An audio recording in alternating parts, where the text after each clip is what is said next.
there's a long drive into left field. Hey, what's going on, guys? It's Back to the Window with Scott and Scott's opening day. Man, I'm excited to be here. I am Scott Steen, lead handicapper at winnersandwhiners.com. This handsome young fella to my left, your right, is Scott Reichel, senior handicapper over winnersandwhiners.com.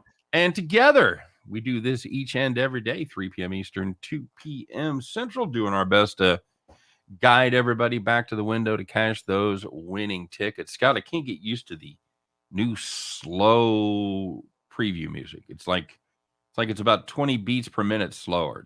It annoys me. Sorry. I liked it better when it was faster. Yeah, I did too, of course. So, of course, it's good to be here with you guys. For those of you keeping track at home, today's song to annoy Scott, Copperhead Road by Steve Earle. Glad I could trot that out for you, Scott. Had neither heard of Steve Earle or that song before, so I consider that a double victory. I've heard of Copperheads and Roads, but never combined. Never. I know guys named Steve, no guys named Earl, just not putting them together, huh? Yep. David Good says, good afternoon. Good afternoon to you too, David, out there in Phoenix. What's up, Jacob Houston? Happy opening day. Back to you, brother. It is a great day. All things are possible. Royals are still in first place. I'm loving life. Scott, did you make any baseball plays today? As of right now, no. I was actually thinking about doing a play the day for one. Didn't do it. Ended up doing basketball instead. My favorite baseball play on the overnight was the Diamondbacks team total over. I believe that was 3.5. But I was waiting for some win reports. I was waiting to see what was going on, some other aspects, lineup, stuff like that. So I might be taking a bit of a wait-and-see approach to start the season, and then I'll dive in more heavily after about a week or so. Yeah, we'll see. I said we'll see. I didn't say I was going to. I said we'll see. I kind of agree. I kind of agree with that. You kind of got to see what you got out of some of these lineups. You're not going to find out much about the pitching one time through the rotation, but you will find out about how the hitters are doing, and it could be kind of a great opportunity to tread lightly because spring training was cut a little short. Yeah. A lot of these pitchers have made just a couple, 3 appearances. So go Royals and Cards -1.5. All right, jumping right in. I like it, David. I like it. We'll see about the Royals. I thought they were catching a pretty good number there with some value. I know Bieber's been really good on opening day. Didn't have a great year last year. Certainly not as good as 20. But you know what? We'll find out as that gets started here just momentarily. And yeah, that's about it. Of course, don't forget to like our video. Smash that like button. Don't forget to subscribe to all of our stuff, both our YouTube channel for Winners and Whiners and our YouTube channel for picks and parlays as well. Scott, you got anything to pump? Not really. Okay. Just looking forward to the Masters and to baseball season. Yeah, I know you got a Tiger Woods less than 4.5 bogeys. That is looking fantastic through about, 13, 14 holes? Yeah, he just needs to not blow up. That's for the first round, by the way. So, of course, people were unloading the trucks for Tiger to win the actual tournament at absurd prices. You know, top 20s make the cut, whatever. I took the other approach of don't suck. Under 4.5 bogeys in the first round. Right. So hopefully that works out. He has 1 through 13 holes. So I'm in pretty good shape. In pretty good shape. Brad Evans says he has the Guardians and the Royals under 7.5. I don't hate that. That was 8 last night. So people woke up and saw that wind is blowing. By the way, it is blowing, and it is officially 45 degrees here in Kansas City. Very close to the stadium with about an hour to go till game time. So it's going to be a raw day out there, my friend. Absolutely. Yeah, what else? Don't forget to check out all the great shows here at the Max Wagers Network. You've got Midday Money with Sean Higgs starting off at noon. You got Allie Burns at 1 o'clock doing her thing with Morning Wood. Then you got, of course, Chris and Jim, Just Parlays. You got us at 3 p.m. Bringing it home at 5 o'clock with the Earl twins. Speaking of Earl, I wonder if they're any relation to it. I never asked them if they're any relation to Steve Earle. That'd be excellent. Nick and Tim Earle, and joined, of course, by Detroit Lenny, who occasionally pops his head in here, as does Tim Earle. I guess Nick too good for us. You know, stop by. And then I know, Scott, in a couple of weeks, we've got a soccer guy going to fill in that gap at 4 o'clock. One of our, he's a real deal. He lives in New York and he has season tickets to Man United. Man, you got to love that kind of devotion. And he is a serious soccer cat, and I can't remember his name, of course, but he'll be filling in there at the filling in the blank there at 4 p.m. So, You mean Miller? Yes, that's right. Is that right? Is that you know him? Well, you said it yesterday, Okay, or Jim said him yesterday. yeah. The Renzo brothers. What up, guys? Scott R.C. The Spurs team total overs 116.5. Still like it? I think they'll get to 120. I got it at 115.5 for my play of the day. It's very tough to not automatically back an offense that's against a defense that's given up 125 in 5 straight games. Mm-hmm. Minnesota can't guard anybody. The last time they played, Spurs lost the game. They scored 139 anyway with no overtime. So I still like the offense. They've done pretty well without DeJounte, and they're still fighting for a potential home game in the play-in, so they still have something to play for. So I still like the over. I'll dare Minnesota's defense to wake up. There you go. And it sounds like you're going to get a lot of good closing line value, and that certainly worked out well for us yesterday. They kicked my ass yesterday. Dude. We'll get to it. We got all that stuff to bitch about. I know there's a game that everybody wants to bitch about, and yeah, we are. JC Stone, Steve Earle, Copperhead Road, Hillbilly Highway. Don't forget Guitar Town as well. Another great album by Steve Earle. If you like a little country bluegrass kind of stuff, check out Steve Earle for sure. Bronco Devil says lived in Phoenix. I don't know why that guy. He lives everywhere, man. He's from Colorado. I know he's talked about being on the East Coast. Now he lives in Austin. Lives in Phoenix. Apparently, he wears out his welcome pretty quick. He got to see the Chargers. He got season tickets to the Chargers to see the Broncos and Patriots and Brady. The year Brady got hurt. See, that's not surprising because for a long time, when the Chargers would play, at least half the crowd was for the other team. How do you guys like the Angels tonight? Well, as long as they're in the outfield, I'm okay. Smart ass answer, Scott. You got a legitimate answer there. I think as of right now, I'd have to lean to the Astros. From what I can gather from the injury reports, Trout is a maybe. I'm trying to remember if he's has an illness form. He might not play. And of course, if Trout's going to be out, then that's going to probably move the line at least 20 cents, give or take. Yeah. So for me, I'm actually going to lean to the Astros, but that's mostly because I'm expecting Trout to potentially miss, which would result in a pretty big line move. So I'm going to gamble a little bit. I think the game's a toss-up anyway. Of course, Ohtani's a bit, I don't want to say overrated, but overvalued in the markets because he sure is. Yeah, because the bullpen sucks. So that also factors in. But I'm gonna go with the Astros there. Of course, they lost Correa. They're still pretty good. I think they're getting a good price.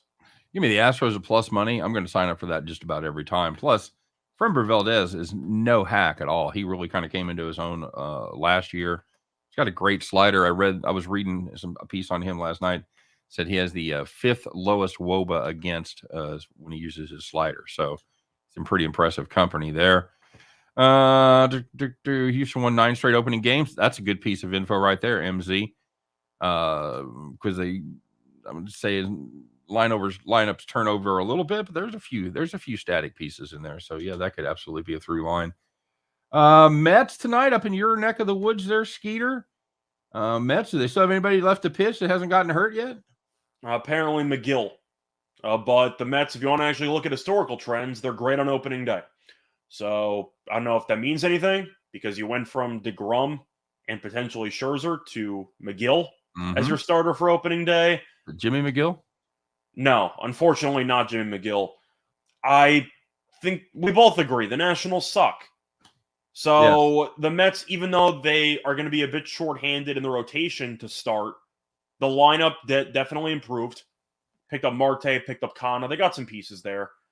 Now, both bullpens are not exactly great. I think the Mets bullpen is better than the Nationals. But I'm going to lean to New York because I just think the Nationals are a terrible baseball team. It's like being the skinniest person at fat camp. Yeah, they might have a better bullpen than the Mets, but I mean the better bullpen than Washington. But it's not saying anything. But I mean, it's just a fact. The Nationals aren't good at anything. Yeah, they really aren't. Jacob Houston, by the way, says the Angels bullpen always says, "Give me the Astros." If your name is Houston, don't you have to bet on Houston like every game? It depends if you have a problem or not. If they had the Steen City Rollers out there, just walked right through the Houston "we have a problem" joke. Really? Yeah, that was right there. Some of it's low hanging fruit, and some of it's already on the fucking ground. You can't. Yeah, okay, that's fair. You can't pick up everything. All right. Is Scott Jr. broadcasting from the jail day room? You know No. what? I was going to say something about, I asked him if he was in the tub, but then I saw that you're at your dad's shed, right? As of right now, I'm officially moving in about 2 weeks' time. Oh, that's right. I don't think, have we shared that? Well, I'm moving to Brooklyn. The So little bird's going to there you fly. go. You're Yeah, flying. I'm moving to Brooklyn, so I'll have a setup there. Hopefully, it works out. I'll probably be flying in between there and Vegas half the time, but looking forward to it. Very nice, and it's a big move. I know you of course lived on your own in college, so it's not the first time, but yeah, it's excellent. He's going to Brooklyn, and you're not going to sleep. I found a good deal, a roommate that I'm friends with since basically elementary school, so it worked itself out. Excellent. And that's a huge deal, not having a roommate that you just kind of know casually or something. It's somebody that you know very well. So and both very go to good. bed at like 3 a.m. So it's a perfect situation for me. Jacob Houston says he's actually related to Sam Houston, so he kind of has to do that. Yeah. Bronco Devil. Wait a minute. Oh, here it is. He lives in Baltimore, New York City, Baltimore, Buffalo, Phoenix, Houston, Columbus, Houston, Dallas, Cleveland, Phoenix, Dallas, Austin, and the wife is from Colorado. Jesus. There you go. It's a lot. Okay. It is a lot. That is a lot. Bronco Devil transferred when I was a kid. Then I worked in television. Like television, I guess some like television news or something, huh? Oh, very cool. No sleep till Brooklyn. That's what James says. Don't sleep till Brooklyn. Yep. I was trying to make that joke, but James, I appreciate it. Hey, one more too. We'll do Jokic PRA. Was it 51 and a half? Yeah, I mean, it's either over or pass. You'd be a madman to take the under on anything Jokic related, right? Yeah, he's cranking it right now, man. And they're not winning, but he's cranking it. Yeah, well, are they? We've waited an entire year. Is Murray ever going to come back? There were rumors that he might potentially be back for the playoffs. At least, I think that was a month ago. Right. I haven't heard anything about it since. I know Porter Jr. is done, so he's not coming back this season. They're screwed anyway. They're basically locked into the 6, not officially, but Minnesota losing to Washington, I think, kind of killed all their hopes for the 6. They can maybe get the 5 if they catch Utah. I don't see that happening. So Denver's kind of locked into the 6, but I think they're going to lose in the first round. They're not very good. It's not their fault. Their second and third best players are injured, but Jokic is kind of in a LeBron situation. You look up, he's got 35, and they're somehow still losing in the fourth quarter. Yep, absolutely. Yeah, absolutely. Son of a military father, 11 different schools, grades 1 through 12. That's brutal, man. That's a lot. That is a lot. Hey, Scott, let's talk a little bit about what happened yesterday. I feel like there's some things that we absolutely have to get to here. One more time, don't forget to like and subscribe to both our channels. We appreciate it now that everybody's here. And let's find out. Oh man. Okay. I was personally touched by at least 2 of these. I think maybe all 3, Scott. Maybe a rare day for me. Anyway, let's find out who it is. It's Thursday edition. And you know who you are. There were some winners, there were some whiners, there were some people that took it in the shorts, and there were some people that took it to the bank. You know who you are. Now we're going to tell the world. Let's find out who it is on the Thursday version of Call the Cops. All right, very good, Scott. And we have rumored this, and now it has come to fruition. We'll start off in the NBA, and if you had the Suns team total over, we're kind of getting warmed up there. It's a rare double from Call the Cops on the same game. It was the under. But We'll start with the easy one here. If you had the Suns team total under 108.5 going up against the Clippers, of course, they needed less than 48 points in the fourth quarter. Congratulations. Phoenix rested 4 starters, still didn't stop them. They put up 48 in the fourth quarter, 48-26. Jesus Christ. Suns finished with 109 points. Wow, Scott, that was quite a comeback. I wonder if it affected anything else. Well, it's going to segue us into the spread, because if you had the Clippers minus 6.5 against the Suns, once basically everybody was ruled out for Phoenix, they led by 33 points with 2:16 left in the third quarter. The biggest lead was 39. The Suns outscored the Clippers 58-29 over the last 14 minutes and 16 seconds. The Clippers won by 4. Jesus. Oh man. Okay. Well, Rough. rough indeed. And let's talk about this one, shall we? If you had the Wizards Hawks under 229 and a half, needed just 98 points in the second half. That should We be had over. this. That should be over, by the way. You had the Wizards Hawks over 229 and a half. They needed just 98 in the second half. Don't change it now. I already said it. I already changed it. They did not get 98, Scott. They got 89. They were a little dyslexic. 89 points in the second half. That game landed 221. You can throw your closing line value right in the trash. Fucking 5.5 points, 6.5 points. Scott, even 7.5 points if you had that at 37 or 27.5. None of it fucking mattered. Congratulations. Brutal beat. Call the cops. Yeah, I slammed it. I had 227.5.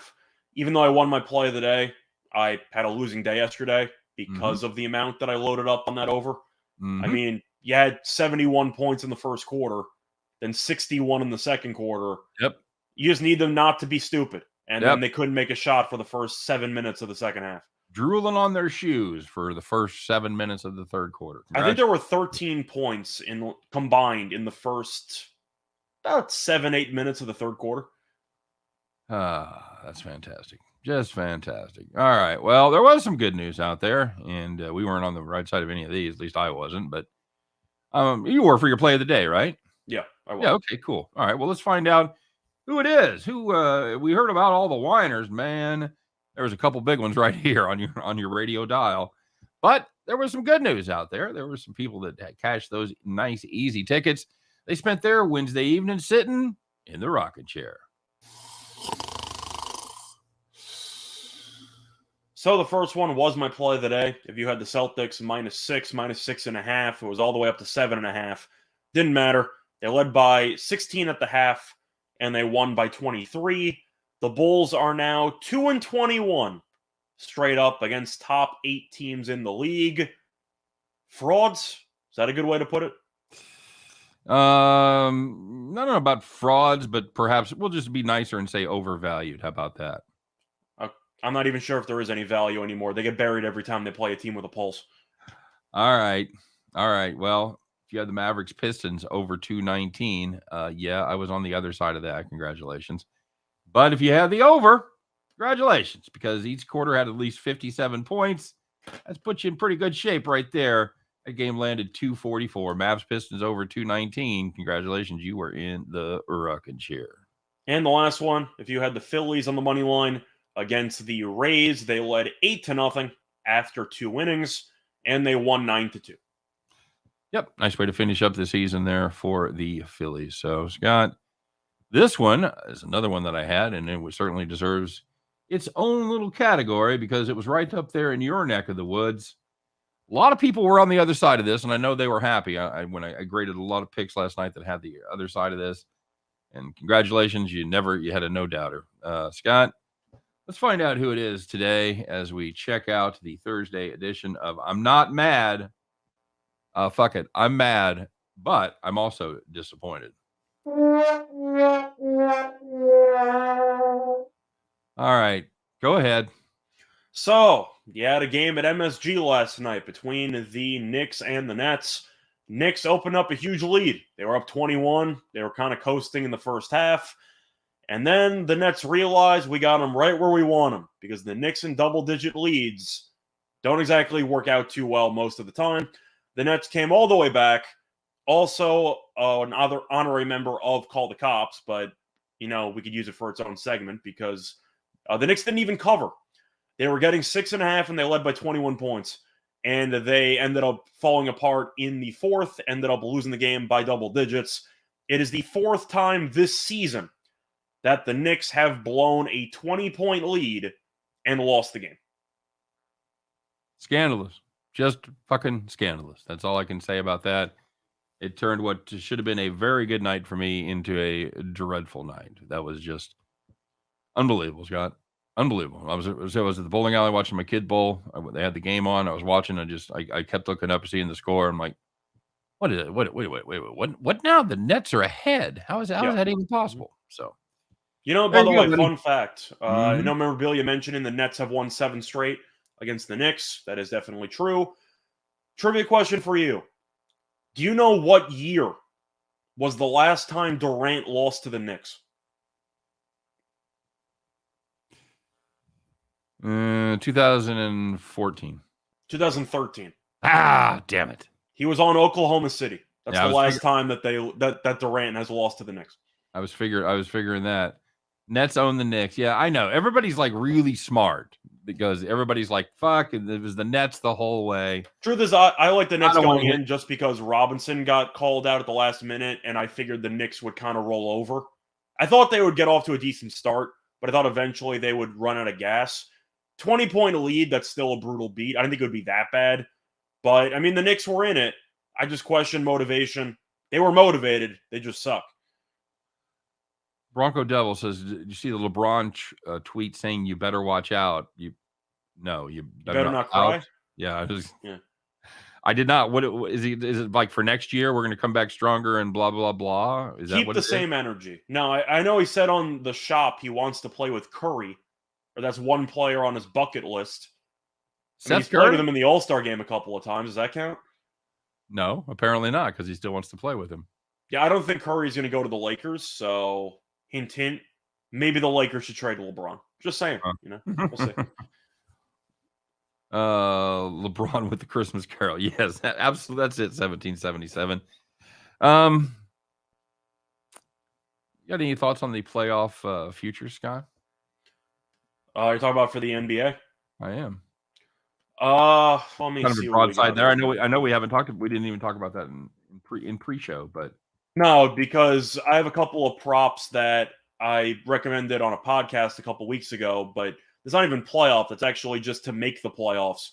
I recommended the Cavs to miss the playoffs at about plus 560, and the Nets to miss the playoffs at about 6-1 or so. The Nets realistically should get in because right now, assuming they end up beating Cleveland in the next game in Indiana, they would be actually the 7.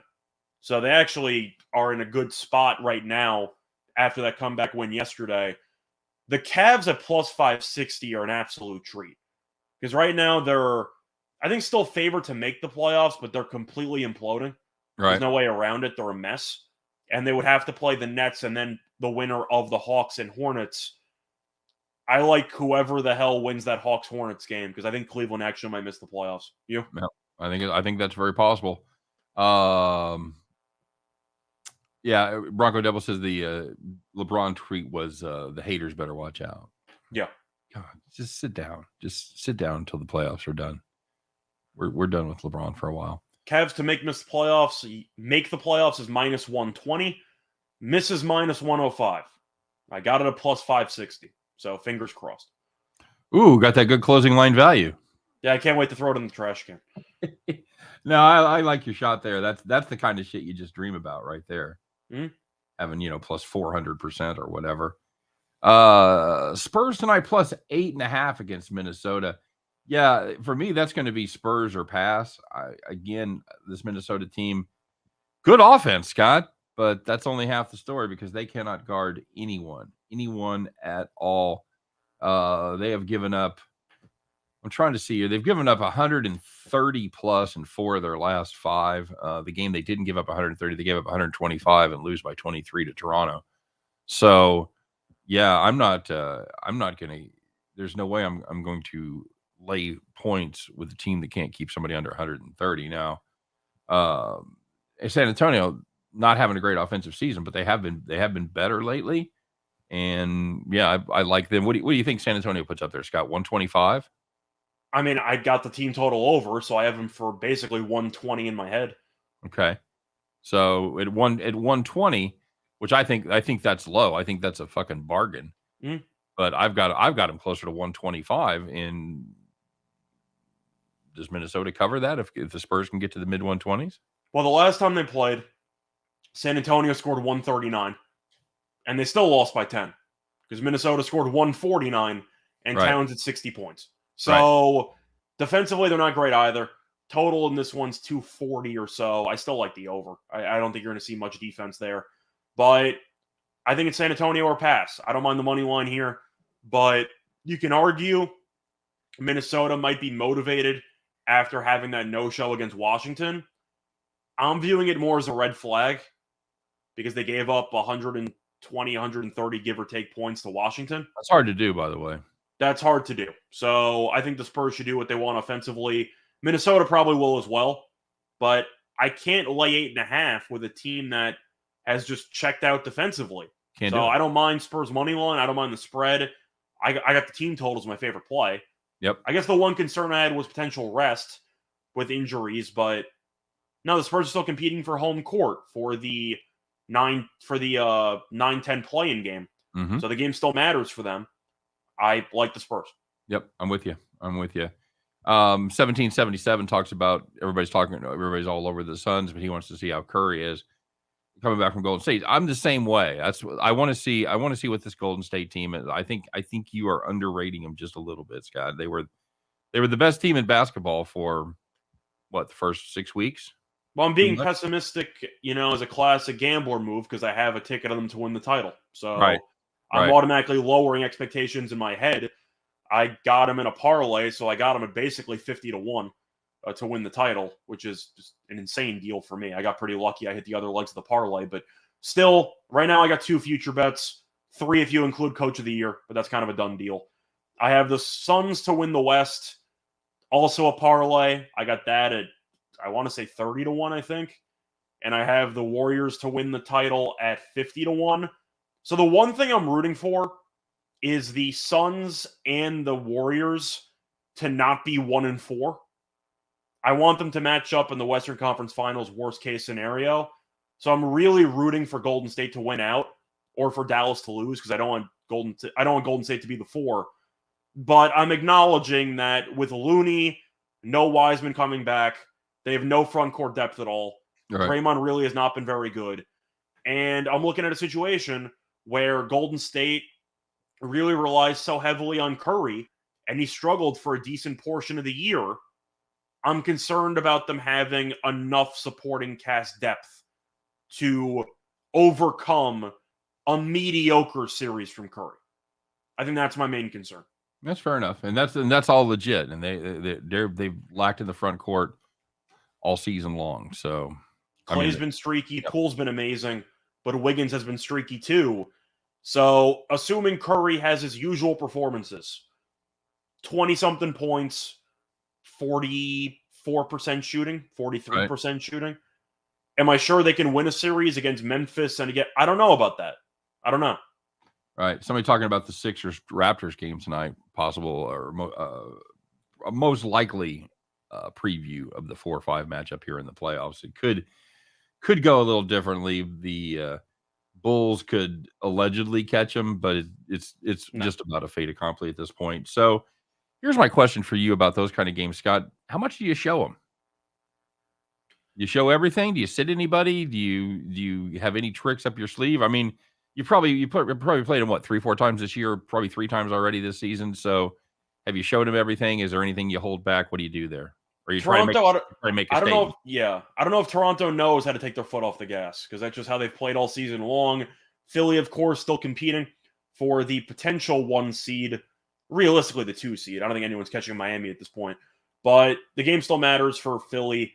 And you can make the serious argument that if they were facing off in a playoff series, who the hell is going to guard Embiid?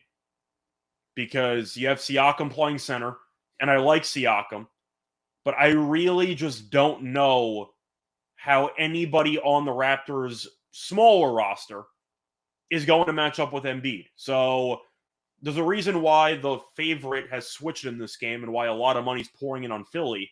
It's because of the fact that Embiid is probably going to go for 35 again. He's going for a scoring title. Harden has not really shot the ball at all recently, but he's a good facilitator. Maxi's been good. I believe he had 7, 8 threes last game against Indiana. So he's been playing well. Harris has been okay lately. But of course they have no Tybal because it's in Canada. So in a playoff series, Tybal would not be able to play road games. But he's useless offensively. Great defensively.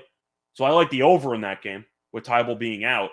But I really do like the Toronto team. Okay. Who do you think would win in a series? I think Toronto would actually give them a serious run for their money. I see that going 7. The Sixers have the home court in that one. Yeah. I've got to take the Sixers 4-3. But I think you'd agree it would go. Yeah, you agree it'd go 7 though. I think it would be a war. Yep, agreed. I think it's going to be a great series. 1777 says Warriors went 2-1 with Curry in the lineup. That's correct. Jacob Houston, I believe, is done with basketball. Well, not done with basketball. He's ready for basketball to be over. This is always the time that basketball really seems to drag. I don't know. I don't want to make another 2 bowling references in the same show, but if you guys have ever bowled like a winter league, you get to about the end of February, beginning of March, and you look up and you see you got like 8 or 10 more weeks. You're like, how the fuck is that possible? And I feel that way about the NBA this year, Scott. It's just like, and I think part of it was we didn't take as much of a break because they were done with the finals in late July, like right after the All-Star game, the finals were over.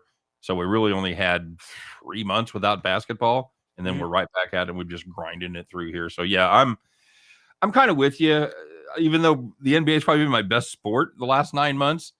But yeah, I'm ready for baseball, man. Yeah, memorabilia mentioning that if the refs stop calling fouls in favor of Philly, they could lose. That's kind of what I'm banking on because of the fact that we know Embiid and Harden together make up a decent amount of their points at the line. I just think Harden's going to suck. I've seen the last couple of regular season games. You can tell he's clearly not 100%. He's not looking for a shot as much anymore. And the explosiveness that he was known to have off the dribble is, for the most part, gone. Can I say that? Yeah. So I think that he's going to have serious problems in the playoffs. Okay. Bronco Devil says Tiger Woods on the little TV, Cubs on the big TV, and us on the computer. It's said a beer would make it perfect. You know, we ought to come up with a special segment called "Living Your Best Life," and there's my initial candidate right there because that motherfucker is living his best life. Is it getting better now, Scott? Not really, unless you have multiple TVs. That's it. That's the only way. So, You're asking if Harden's not interested. I think part of it is Philly potentially force feeding Embiid to get the scoring title. So I do think Rivers might be trying to make sure that Embiid gets that scoring title. Plus, nobody can guard him, so he's going to walk into 40 almost every game. But if you've watched Harden the last week and change, offensively, when it comes to shooting, he has done basically nothing. And I think that's going to continue in the playoffs. Yeah, we had that nice little spurt when he came over, when he first started playing. 2-week honeymoon phase, and then you saw him getting treatment on the leg, and you could see the shooting numbers falling off a cliff. The turnovers are still not great, but in close games late, you know that Harden's going to want the ball in his hands when the ball shouldn't be in his hands. And I think that's going to be the issue that they're going to run into. Ninja has a solid strategy. Fade the Kraken, take the Blackhawks. Well, the Kraken are awful, so I can't really argue with that. Nope. As for the Blackhawks, I don't know if I can really back them the entire time. Of course, tonight they play the Kraken. So, in general, I like Chicago tonight. Chicago's not any good, especially since they got rid of Fleury. They don't have a goalie, and their team stinks anyway. So, yeah, they're not very good. Very good. Worked 40 years to be able to earn this. Absolutely, dude. I completely get it. That's just excellent. You're absolutely living your best life, brother. And I appreciate you making us part of that because I'm not sure I wouldn't give up the computer for another screen right now. I'd be taking a nap. Are you gonna be able to sleep there in Brooklyn? Yeah, why not? I don't know if it's gonna be as quiet as your neighborhood there. It's a pretty quiet area. It's not extremely, I'd say, busy. It's a pretty quiet neighborhood, which is good for me. But it's close enough to the action that I could take an Uber or something. Yep. Ninja said there isn't much value left on the first 5 under in the Royals game. Too low now. No score first inning.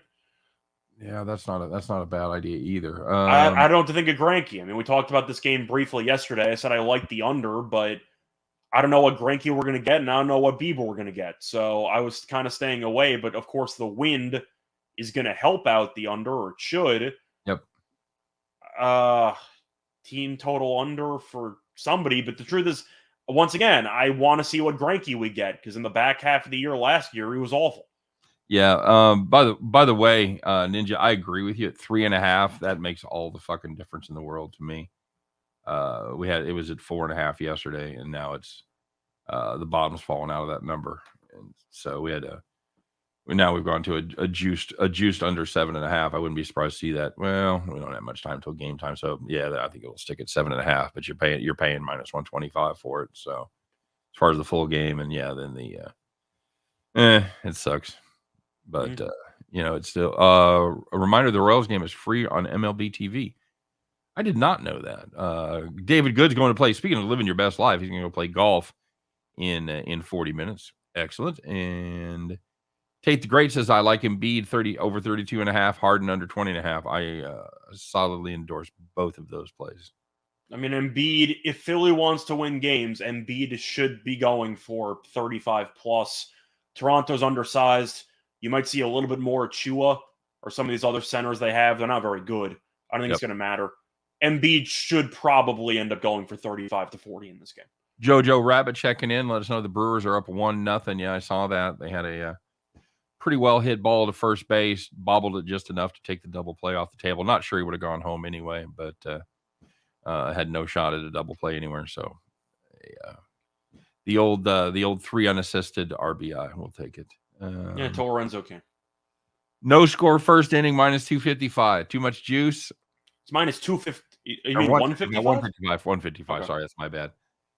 That is pretty. It's a lot of juice. It really is. I like that play, but man, I'm not going to get involved in first inning anything more than probably minus 135. Yeah, I agree. Especially with me not knowing what Grinke's going to show up, I'm going to pass. Yep. I agree. They could, top of the Cleveland order could be. They've got some speed at the top of the order, so they don't even have to hit the ball hard to get some guys in scoring position. So. What I haven't asked you? 4.5 is so much better. Oh yeah, dude, so much better. It makes all the difference in the world. That's a huge run. It's 20? It's 25% of the value right there, gone just about. So, we never talked about in all our baseball stuff. Scott, what do you think about the designated hitter? And I'd like to put it out to our fans as well. What you guys think about the designated hitter in the National League? I'm a fan of it. I think it's stupid to make terrible hitters hit the ball. I mean, I'm also biased because as a Yankees fan, I remember Ching-Meng Wang getting injured running the bases against Houston about 10 years ago or so, and ended the season. Borderline his career because he was a Cy Young candidate for 2 straight years, won 19 games in 2 straight years, and then he was never the same guy after that. But I know that you occasionally have a DeGrom or a Syndergaard or a Bumgarner, and you have these moments. Hell, Carlos Zambrano, who can hit some home runs and make it entertaining. Grinke. Most of the time, you keep the bat on the shoulder and you strike out. I don't care. Just give me an actual batter. It's a waste of time. All right. Bronco Devil says his juice limit is 140. 17. Yeah, that's fine. 1777 already roasting Royals fans. Grinke on the mound and then laughing face emoji. Hey, give me 1 day. All right, give me 1 day to be excited here. For ratings purposes, it's time to make change. And I was looking into some MLB ratings from the end, and damn, I get it at strategy and all, but do you really want to see a guy batting below 100 with 3 at bats? Of course not. So what's the point? As somebody who loved playing unders in the National League, especially first 5, I don't like to see it because you knew playing first 5, you were going to see the pitchers bat a minimum of once and quite possibly twice. So I hate interleague though, Michael. Really? Now, see, I kind of like it. I like seeing different teams that I don't ever get to see instead of seeing the fucking the Twins for the umpteenth time. I get to see the Mets play or the Marlins play. Yeah, no, I like that. Well, I also think one thing to keep in mind is looking at strikeout props for the National League because you're not being granted a free 2 strikeouts every game now. Correct. Absolutely. So keep that in mind. Correct. David Good said, I like pitchers striking out and looking like fools. However, it does give the rest of us hope. That it, David. It's like 4-hour games. Too much. Yeah. Bring on the DH. All right. Fair enough. I'm enough of a traditionalist to kind of feel a little twang when I see it's different, it made both leagues unique. Yeah. But I don't really care. I like to see runs, though. I am biased towards better offense as a viewer in any sport. So if you can give me more runs and another batter and another shot at a home run, I'm for it. So I know you've expanded your baseball repertoire lately. Bronco Devil wants to know if we like playing runs, hits, errors. I will absolutely make those plays. I think there's value, and I think defense is underrated. I think you can't discount the error part of that. Scott, what do you think?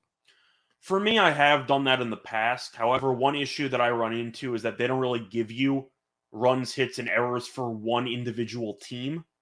It's usually for the entire game, both teams combined, right? Okay. Yeah.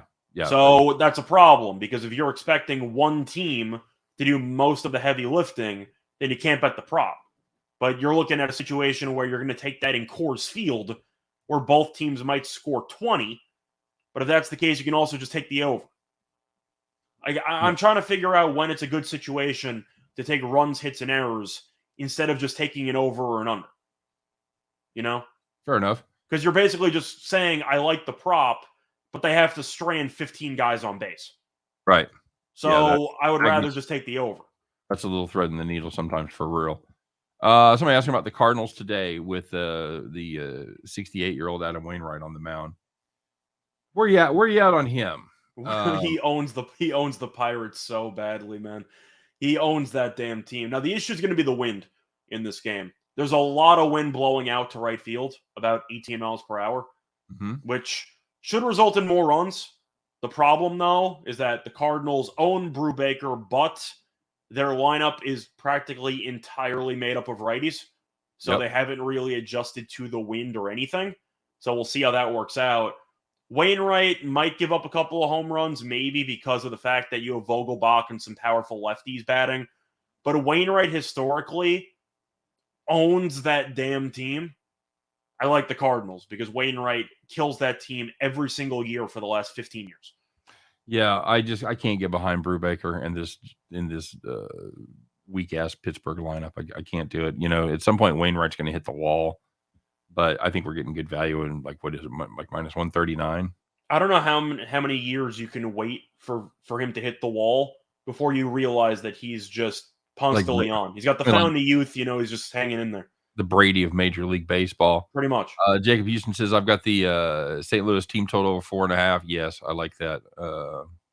Give up Brubaker to give up over 4.5 hits. Yes, also like that as well. One also thing I noticed, BetMGM does have earned run props for starting pitchers. So if you want to be even more dangerous for team totals and you want to maybe get an extra inning out of it, find a way to maybe get 6 innings for a team total of 2.5 or so.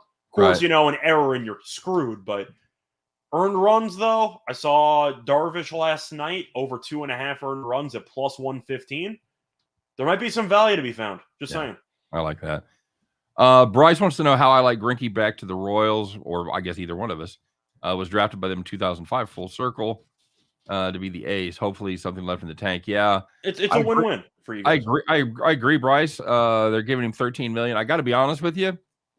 If they'd have made this, if they'd have made this deal, if it was somehow been a trade for him middle of last season, which of course wasn't going to happen with the Astros making a run, but he had a good first half, and then the second half happened, and especially the last month, it was brutal. We've talked about he was basically left off the playoff roster. He was that bad.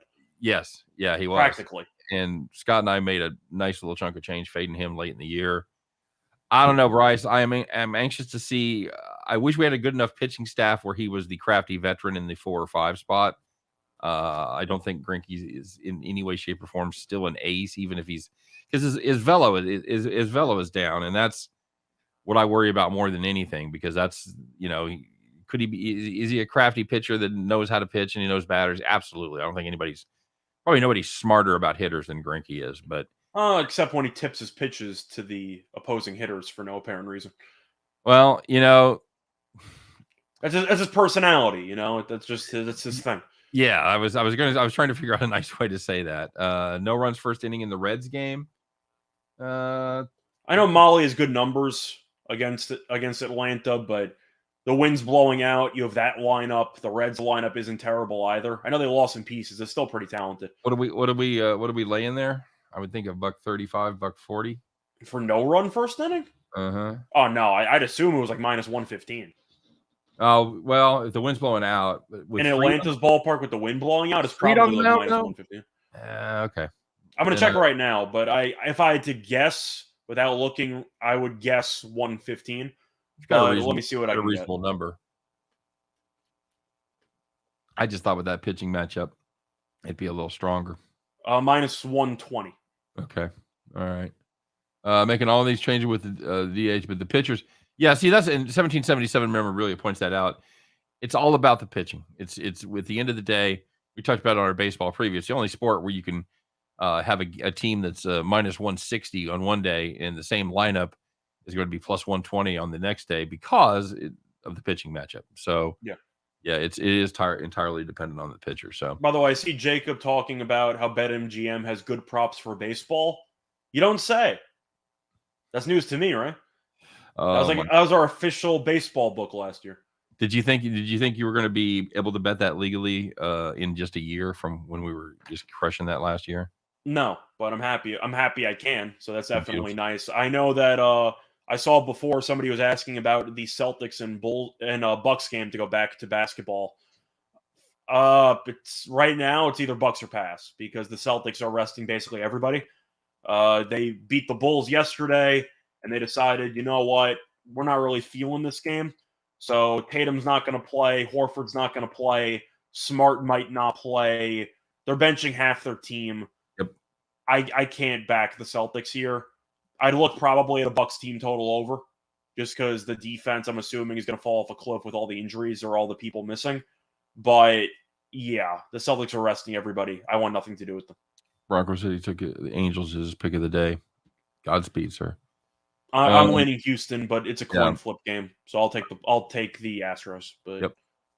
Bovada has too much juice on the props. I agree. I don't think it's a bad thing though, because I'm assuming the over is what you're talking about, Bronco. If you use offshore books, they tend to extremely cater to public bettors. So if you want to be contrarian and take some unders, which are not fun, but if you want to take unders on player props, you will probably find much better lines there than other books because of how much juice is on the over. Well, that's right, and that's a good point. There's when you've got a zero-sum prop like that, if you've got a lot of juice on one side, you're gonna have the other side. So, solid round so far from the Big Cat. Just rolled into 20-footer on 16. There you go, buddy. Excited? I think that's a winner in my book, right? Yeah, I think you're good. Good. All right. Speaking of winners, let's get to it, guys. Let's find out what we got cooked up for today. It's Thursday, man. It's time to put on your overalls, grab that straw hat, climb aboard your John Deere. Watch out. It could be raining. It might be a little slick. So be careful climbing up there. Get your straw hats on, kids. Get those keys out and fire that bad boy up because it's time once again to bet the farm.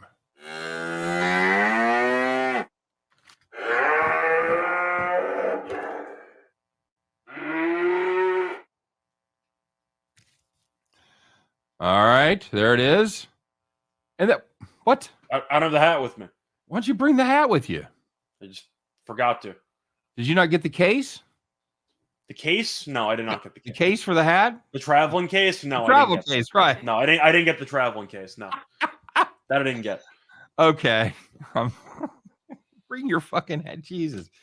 What looks stupider than two guys wearing hats? One guy wearing a hat. One guy wearing a hat. That's right. And that guy going, "Where's your fucking hat?"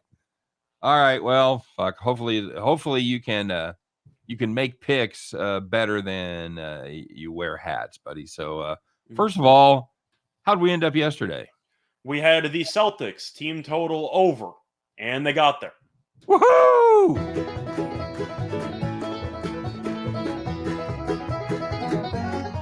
Yeah. Man, you look really dumb jamming out like that without a hat on. Just saying. Thanks. All right. Well, my friend, it's time once again. Let's reveal it. What do we got cooked up for today? So for this one, we're going to go to one of the NBA games we did not talk about. which is going to be in a matchup between the Lakers and the Warriors. The Lakers are on TV again, and you know what that means. We're going to fade it. We're going to take the Warriors minus 14. Looking at the actual trends this season, the Warriors have been very good at home. They are 30 and 10 at home this season. Lakers are 11 and 28 on the road. But the Lakers recently have been extra awful. They've lost 7 in a row. On top of that, the Warriors much better defensively. Golden State ranks second in the league in defense efficiency, while Los Angeles ranks 22nd. And the main reason why, LeBron's injured, Anthony Davis is injured. They added Westbrook to the mix. So they got the trio, the three amigos on the bench together, or maybe not even in the venue together. But you have a Lakers G League squad against a Golden State team that really needs to win moving forward to try to fend off the Mavericks for the 3 seed. I expect Golden State to bury them. I think Golden State wins by 20. Generally speaking, laying gigantic numbers is not something that you like to do in the NBA.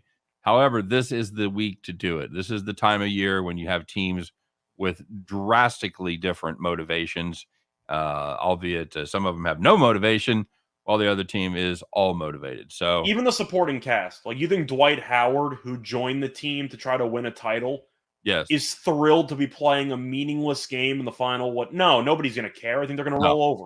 Absolutely. So that's going to be Bet the Farm for today. It's going to be the Golden State Warriors minus the 14. By the way, guys, we had a chance to take minus 13.5 at minus 125. And at that point, paying 15 cents extra juice for just a half a point, going from 13.5 to 14. We didn't think that was very good value. So if we land 14, you can roast us to no end. But we like the Warriors to win comfortably, probably by 20 plus. Yeah. Okay, there you go. Thanks very much. And thanks very much to you guys for stopping by today. You're going to be there all weekend in the shed, Scott? No. Just for tonight?